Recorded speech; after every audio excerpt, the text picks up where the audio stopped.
Libanda tozwa ekumbeli biso ebele ya makambo nkama ola mukaba na mboka mabele etika bankoko banafrika bokeba tomo ya bonkoko tolandi bilandalanda toteka bomoto mpona mbongo bilamba na mituka. Madame, Messieurs, merci de nous retrouver encore une fois dans cette série des conférences organisées par le groupe de presse Le Potentiel sur le capitalisme mondial, la place de la RDC.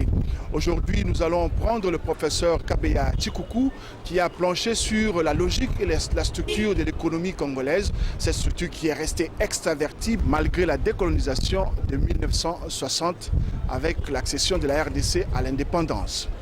Kabeya Chikuku a identifié deux boucle pour l'économie congolaise, une boucle extérieure, une autre intérieure.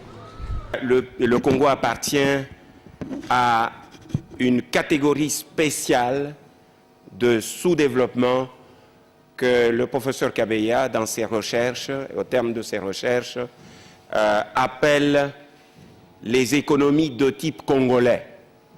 C'est-à-dire qu'il existe différents types de sous-développement. Nous avons ici au Congo un type spécifique de sous-développement. À mon humble avis, le sous-développement le plus grave et le plus difficile à éradiquer. Je voudrais ici partager avec vous cette expérience, mais j'ai essayé de la réduire en un schéma que je m'emploie tout à l'heure à expliquer, à dessiner sur le tableau. Le Congo, 2 345 000 km², 68 millions d'habitants. Le Congo est un pays de contraste. En 1955, lorsque se terminait le recensement, le dernier recensement colonial, la population a été comptée à 13,5 millions de Congolais, avec un PIB, produit intérieur brut, de 18 milliards de dollars. Aujourd'hui, le Congo compte 68 millions d'habitants avec comme PIB 5 milliards de dollars.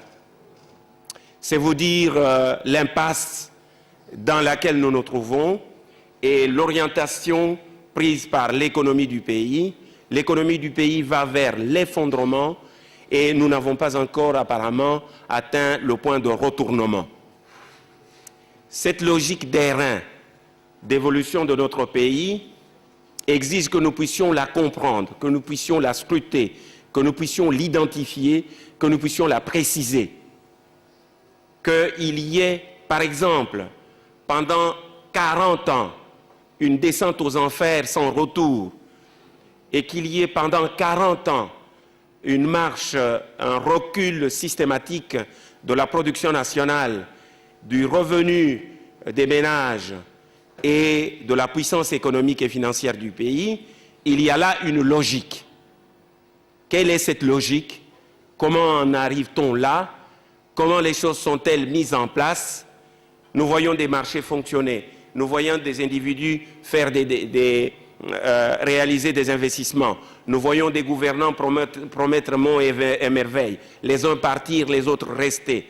Nous voyons des transactions dans tous les sens, des discours dans tous les sens, des promesses dans tous les sens, mais rien d'autre ne se réalise que le recul collectif de l'économie congolaise depuis plus de 40 ans, je peux dire, depuis 1957. Quelle est cette logique? Comment cela fonctionne-t-il? Voilà ce que nous allons essayer de voir ensemble ce matin. Je ne suis pas sûr de donner ici une recette, mais je vous fais état de ce que nous pouvons tirer comme enseignements généraux de tout ce que nous avons fait comme recherche au cours des 40 dernières années. Le Congo est un pays qui a commencé avec un certain Léopold II. 1885, 1er juillet, à 9h du matin, dans une brousse à Vivi, un drapeau étoilé or sur fond bleu monté dans le ciel sous la fanfare d'une demi-douzaine de carabiniers. L'État indépendant du Congo était né. Dès le premier jour, c'est-à-dire le 2 juillet 1885, le roi Léopold II proclamait, signait un décret au terme duquel la terre revenait à l'État indépendant du Congo. Et le 3, il signait un autre décret pour dire tous les Congolais ont le devoir de faire des prestations obligatoires en faveur de l'État indépendant du Congo pendant 140 jours sur les 365 jours que compte l'année. Et on a commencé à exploiter le caoutchouc, le copal, les palmistes, l'ivoire, toutes ressources que l'on pouvait trouver à portée de la main ici au Congo. Les mines, les transports sont venus bien après. Voilà le Congo. Et l'industrie est venue essentiellement dans les années 20 et dans les années 40. C'est en 1957 que, au terme de l'exécution de disons, à une année de la fin du plan décennal, que la crise entre au Congo. Il est faux, historiquement faux de croire que la crise a commencé, la crise au Congo, la crise économique au Congo a commencé avec l'indépendance. Non, l'indépendance a été l'expression locale, nationale, collective, la réponse de notre peuple à la crise qui commençait, essentiellement dans des grandes agglomérations comme Léopoldville en 1956, en 1957. Quel est le système? Le système est le suivant. Il y a, si nous prenons le PIB, le produit intérieur brut du Congo, ça veut dire l'ensemble de la production nouvelle de tout le peuple congolais et de tous les résidents pendant une année, c'est de 5 milliards de dollars, je vous ai dit. Et en 1958, il était de 18 milliards. L'ensemble de cette production est réparti dans plusieurs secteurs, on verra bien. Mais elle est réalisée par des entreprises essentiellement, à près de 70% des entreprises dites modernes. Et donc, le premier maillon de la chaîne fonctionnelle de l'économie de notre pays, c'est l'entreprise, la grande entreprise. Quelle est-elle essentiellement?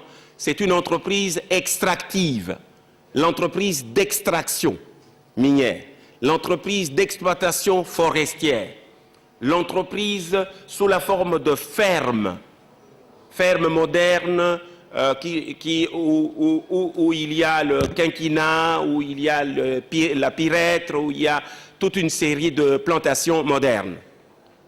Donc, ces grandes entreprises, c'est la colonne vertébrale de l'économie congolaise, du moins pour l'instant. Et donc, nous mettons entreprise. Nous dessinons entreprise. E, c'est la grande entreprise. La grande entreprise, elle produit essentiellement et quasi exclusivement pour le marché extérieur. Mines, eau, ressources halieutiques, ressources agrostologiques, ainsi de suite, essentiellement et quasi exclusivement pour l'extérieur. C'est une des principales caractéristiques de l'économie congolaise.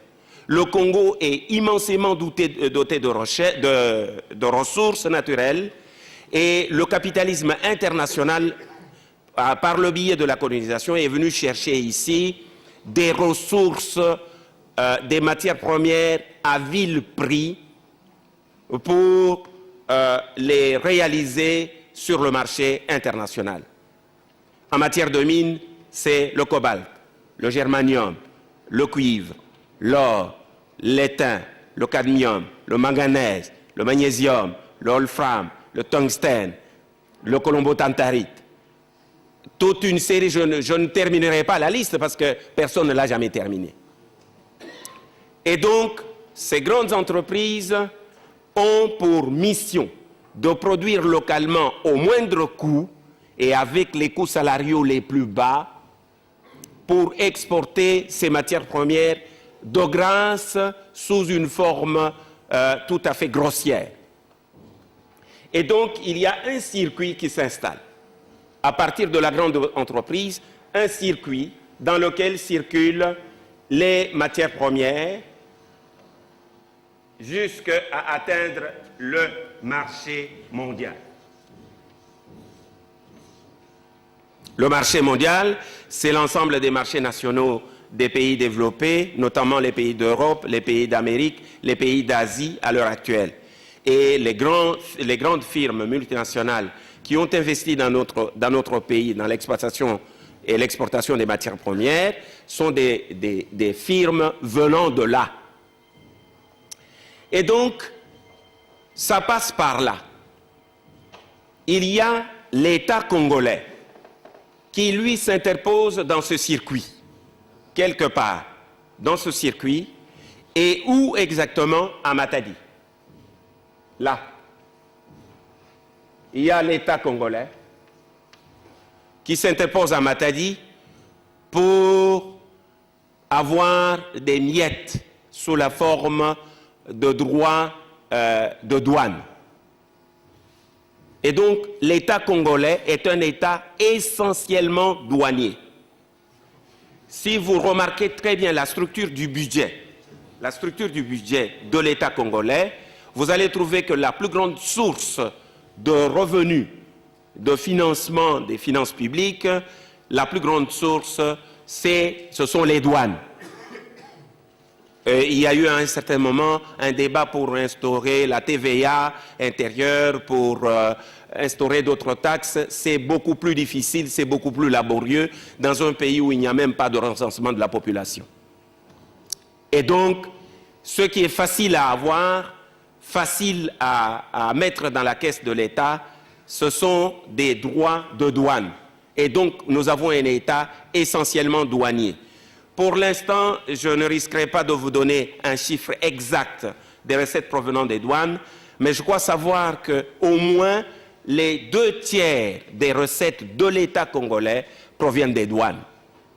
Si vous comparez avec d'autres États de par le monde, vous allez trouver que les ressources de l'État proviennent des taxes à l'intérieur et des impôts à l'intérieur, mais dans les économies de type congolais, où les matières premières sont exploitées de manière frénétique, comme c'en est le cas ici, la plus grande ressource de l'État, c'est la douane.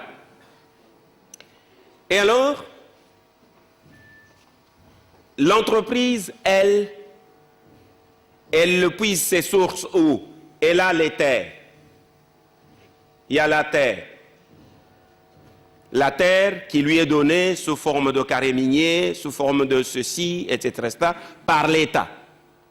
Et cette terre est arrachée à l'exploitation des ménages, à l'exploitation des lignages, à l'exploitation des organisations sociales, socio-économiques autochtones. Il y a des terres. Mais il y a aussi la main-d'œuvre. La main-d'œuvre nationale. Provenant, terre et main-d'œuvre, provenant de quoi? Du ménage, des ménages congolais. Ce sont des ménages congolais qui rétrocèdent main-d'œuvre et terre à l'entreprise, excusez-moi le terme, mais l'entreprise coloniale ou néocoloniale. Parce que c'est une entreprise d'exportation des matières brutes. Et donc, les ménages. Mais les ménages, en ayant donné ça, comment ils vivent? Les ménages ont une fonction spéciale, une double fonction. La première fonction, c'est de reproduire les hommes. Les ménages, c'est une femme et un homme en attendant que ça change, la règle change ici, des mariages homosexuels s'installent dans le pays en attendant. Donc le ménage est constitué de la femme et de l'homme qui ont une double fonction. La première fonction, reproduire les hommes, et la deuxième fonction, produire les vivres. Donc deux fonctions du ménage. Et donc, les hommes et les vivres produits par le ménage sont une propriété inaliénable du lignage. C'est le lignage qui est le propriétaire attitré de ce que produit le ménage. Les hommes qui naissent dans le ménage, ainsi que la production qui est faite dans le ménage, sont des propriétés indiscutables et imprescriptibles du lignage. C'est le chef du lignage qui prend les dernières dispositions quant à la distribution du revenu des ménages.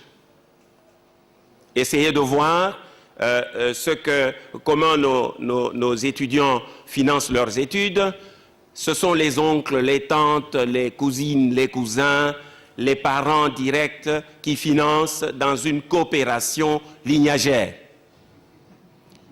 Et donc, tout ce que produit le ménage est retrocédé au lignage qui assure la distribution et qui alloue les ressources de terre et toute forme de ressources au lignage. Donc, il y a là une boucle intérieure propre à la République démocratique du Congo, où le pays, la population se pourvoit en vivres et en substances nécessaires pour la survie et le progrès, s'il y a progrès. Donc, les unités de production traditionnelles, ce sont les ménages. Production des hommes, production des biens, et les unités de distribution et redistribution traditionnelles sont des lignages qui allouent les femmes aux hommes pubères du lignage et qui affectent aussi les femmes qui naissent dans les ménages composants. Voilà donc la boucle intérieure, et ici circule toute une production. C'est ça qu'on appelle, que les économistes appellent le circuit informel ou traditionnel de la richesse. C'est grâce à ce circuit informel et traditionnel que nous survivons difficilement. Maintenant, vers les années 20 et les années 30 et 40, l'entreprise capitaliste a compris qu'il se constituait au Congo une classe de consommateurs dont on pouvait profiter du revenu. Les clercs, les instituteurs, les infirmiers, les moniteurs agricoles, ainsi de suite, tous les auxiliaires de l'État colonial qui avaient un revenu monétaire constituaient une demande qui pouvait être le matelas profitable pour les entreprises qui pouvaient vendre certains biens. Cette production manufacturière destinée à la consommation intérieure, cette production est déjà maintenant largement aux 3/4, sinon plus, entre les mains du petit capital étranger. Maintenant, à partir du marché mondial, il y a des ressources qui reviennent à l'entreprise. Ce sont des expatriés, techniciens expatriés. Ce sont des capitaux qui viennent s'investir. Ces ressources viennent à la ressource de l'entreprise qui, elle, produit pour le marché mondial. Donc la boucle extérieure est bouclée. Donc il y a deux boucles. Il y a la boucle extérieure où circule la grande richesse du pays, et la boucle intérieure où sont rejetés pratiquement tous les coûts et toutes les charges de la boucle extérieure. Comment? Parce que les travailleurs, la main-d'œuvre provient des ménages. Pendant le temps colonial, les ménages étaient aidés par l'État pour scolariser la main-d'œuvre, pour entretenir cette main-d'œuvre, par la santé, les dispensaires, par la scolarité, depuis un certain temps, depuis que l'État national, entre guillemets, s'est installé, on a coupé les vivres à la boucle intérieure et on lui a renvoyé tous les coûts de la reproduction de la main-d'œuvre.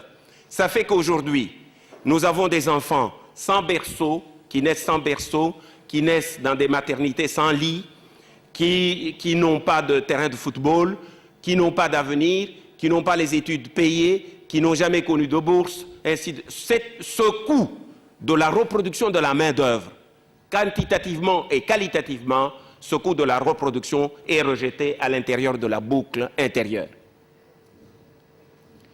Et donc, ce coût-là, c'est le coût de fonctionnement de la boucle extérieure qui, elle, recycle les revenus produits dans les secteurs d'exportation, le secteur exportateur. Et alors, quand la boucle intérieure s'appauvrit,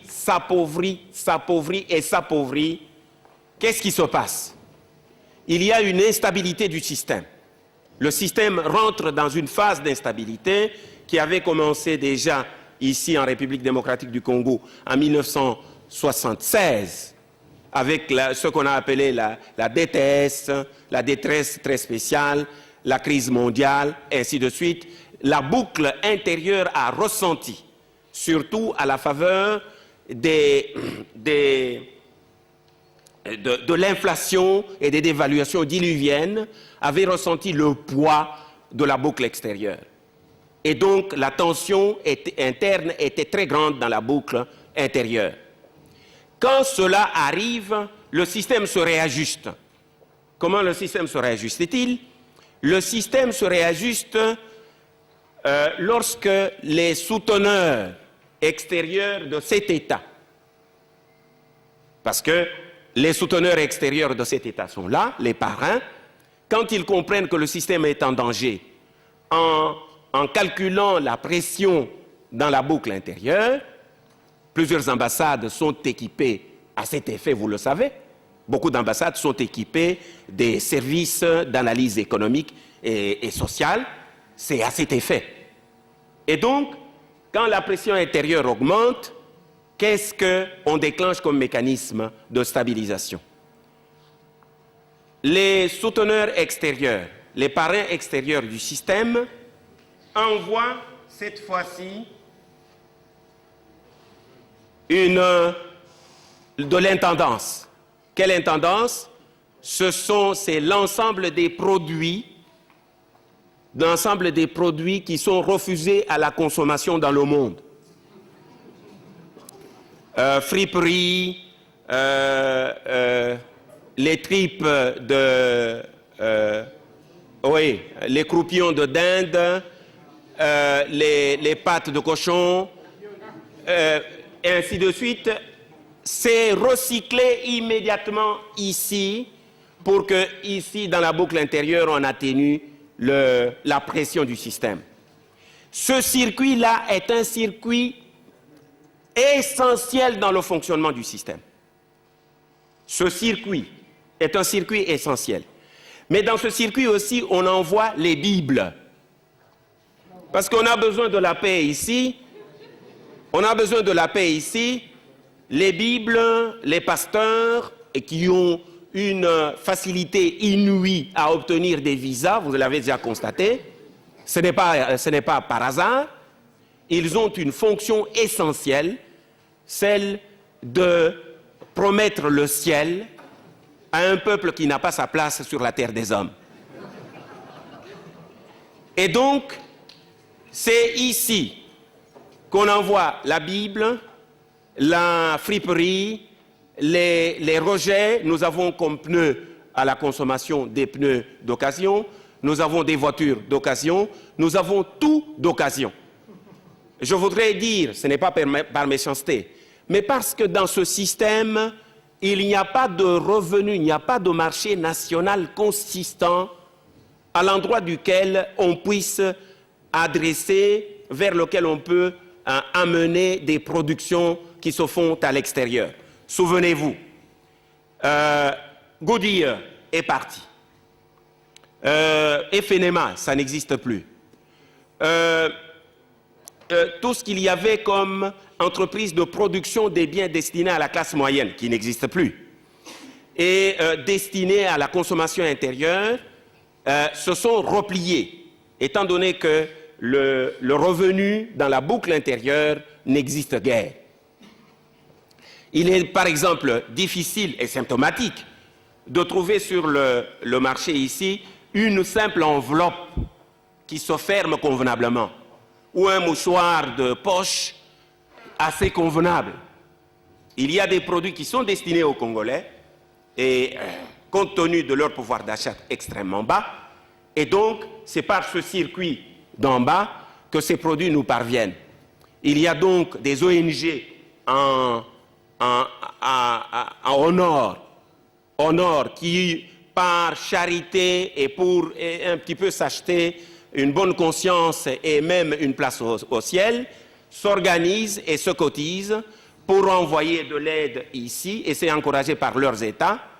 Les aides arrivent et elles font tous ces ONG pour créer des ONG dans la boucle intérieure, et ça c'est une fonction de régulation du système par laquelle le système respire. Je voudrais, à titre d'anecdote, vous dire que le président Kabila, père, quand il était là, il n'avait pas compris le système. Une fois arrivé, il a dit « toute aide destinée aux ONG de ce pays doit être recyclée par l'État ». Mais non, les souteneurs extérieurs n'ont pas confiance dans cet État, tout en l'appuyant, et n'ont pas confiance en cet État. Parce que cet État se comporte d'une manière tellement irresponsable que ça risque d'exploser dans la boucle intérieure. Donc, eux, de l'extérieur, ils se chargent d'entretenir la boucle extérieure et de mesurer chaque fois la pression qu'il y a dans la boucle intérieure. Et voilà comment le système fonctionne. Et à chaque crise, il y a une réponse de la boucle. Alors, je voudrais peut-être terminer par vous dire ce que viennent faire les capitaux. Il y a des capitaux, tantôt vous entendez parler du Fonds monétaire. Le Fonds monétaire, c'est même c'est des capitaux saisonniers, mais la Banque mondiale, quand la Banque mondiale arrive, le Fonds monétaire, les institutions internationales de financement, les bailleurs de fonds, généralement quand ils arrivent, y compris la coopération bilatérale et multilatérale internationale, quand ils arrivent essentiellement, c'est à la resecousse de la boucle extérieure. Par exemple, on va reconstruire la route entre Matadi et Kinshasa. Mais c'est la route par laquelle on évacue.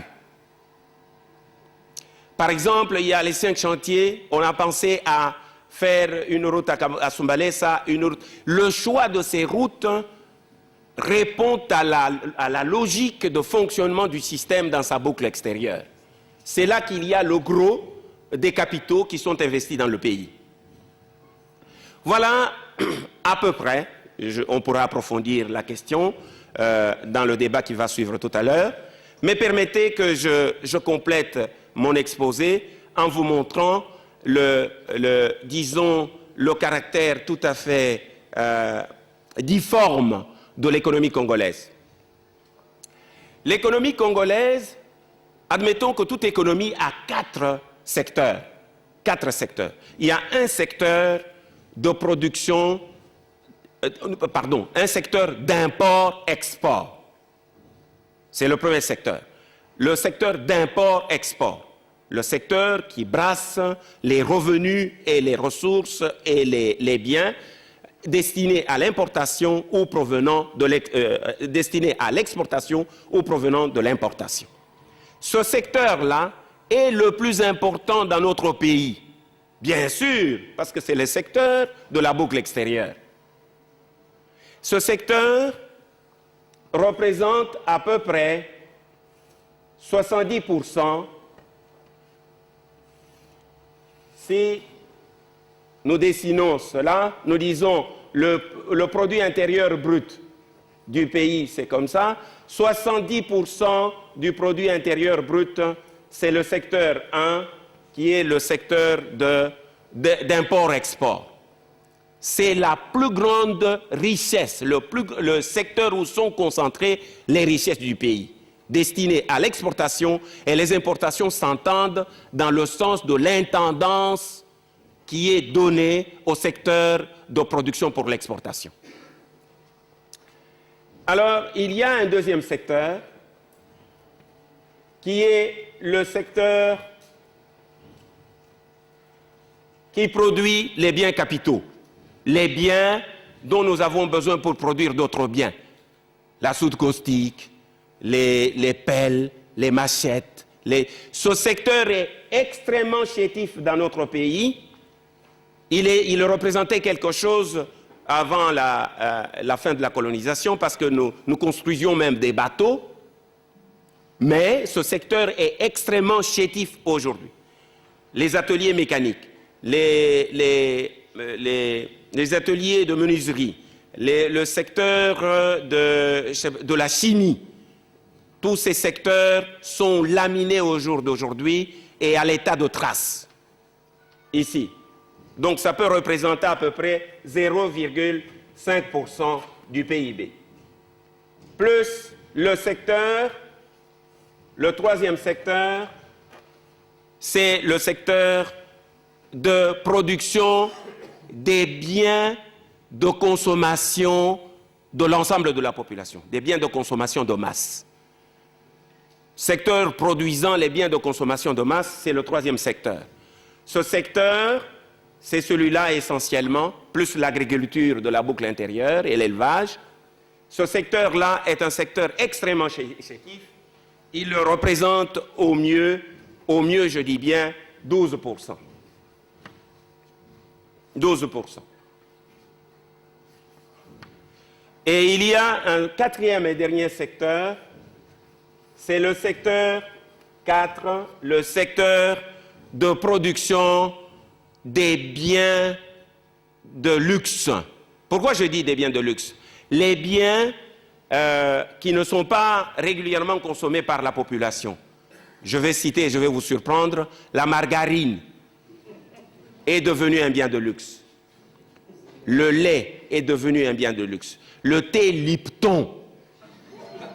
Il y a un thé que l'on prend ici, que l'on consomme ici, et qui s'appelle, heureusement d'ailleurs que ça a un nom précis, tea. Donc il s'agit des déchets que l'on ramasse dans les sécheries de thé à l'est du pays et que l'on amène à la consommation des Congolais. Ce secteur, ici, Bata est parti. Bata, qui fabriquait des chaussures. Les chaussures de Bata sont remplacées maintenant par les Tomolaboaka que l'on vend partout. Quand vous voyez quelqu'un sapé dans un costume reluisant dans ce pays, il y a deux questions à lui poser. Est-ce que vous avez eu une mission à l'extérieur ou vous avez des enfants qui vous l'ont envoyé ou vous l'avez trouvé par un heureux hasard dans un ballon? Et donc, ce secteur-là, à peu près, c'est un secteur où vous avez à peu près, je pourrais dire à peu près 18% de la production nationale. Et donc, voilà la représentation schématique de l'économie congolaise, une représentation tout à fait infirme, un schéma d'infirmité totale, parce que justement, le secteur d'import-export est hypertrophié, le secteur de production des biens capitaux est laminé jusqu'à moins de 1% du PIB, le secteur de production des biens de consommation courante pour la population culmine à 12%, tandis que le secteur de production des biens des biens de luxe destinés à des élites est un secteur hypertrophié. Et alors, la politique économique de la République démocratique du Congo consiste en quoi? La politique économique consiste à veiller à l'évolution coordonnée du secteur d'import-export, la boucle extérieure dont vit l'État, et le secteur de production des biens de luxe, qui est le secteur qui entretient la classe d'État à l'intérieur du pays. C'est entre les deux que se décide la politique économique. Il faut que ça évolue. Écoutez les discours. Chaque fois qu'il y a un discours, on va vous dire « Nous avons des nouveaux investisseurs ». En quoi ils investissent? Ah, c'est l'exploitation. Ils ont reçu des carrés miniers, ils ont reçu de nouvelles terres, ils ont reçu des eaux à exploiter, ils ont reçu, etc., etc. Voilà. Ça, c'est le premier domaine stratégique de la politique économique du pays. Et donc, la réhabilitation, par conséquent, du secteur de production des biens de consommation de masse. Voilà donc l'articulation principale qui décide de la nature de la politique économique. À aucun moment, on ne vous parle ici, en termes d'objectifs de politique économique, de l'emploi. C'est cité à titre cosmétique dans les 5 chantiers. C'est à titre vraiment cosmétique. Parce que l'emploi maintenant, au gros, disons qu'on peut dire que nous avons un taux de chômage d'à peu près 94%. 94% des Congolais et des Congolaises en condition de travailler sont au chômage. 6% représentant à peu près 1 million 200 sont des fonctionnaires, des soldats, des employés des compagnies, ainsi de suite, ce qui fait un chiffre mirobolant et jamais égalé d'ailleurs, de chômage dans le pays. Et ça, je crois, on n'en parle pas, ça ne fait pas partie de la politique nationale. Par contre, j'aimerais que vous pensiez à ce que vous entendez parfois quand on parle de la France, quand on parle de la Grande-Bretagne, quand on parle surtout des États-Unis et du Japon. On vous dit la bourse attend le chiffre qui va sortir du chômage américain. Donc, c'est une donnée stratégique aux États-Unis. Ici, ce n'est pas une donnée stratégique, parce que ça ne se trouve pas dans l'articulation structurelle du système. Et donc, je termine par vous montrer, à titre tout simplement de comparaison, l'articulation en secteur des pays développés. Les pays développés, prenons les États-Unis, c'est comme ça que ça se présente. Secteur d'import-export, le secteur 1. Aux États-Unis, il représente 5% du PIB. Donc, de tout ce que produisent les États-Unis, 95% est consommé à l'intérieur des États-Unis. 5% faisant l'objet d'import-export. Le secteur de production des biens capitaux, lui, il est un secteur très développé et il a une allure comme celle-là. Le secteur de production des biens de consommation de masse, le voilà. Et le secteur de production des biens de luxe,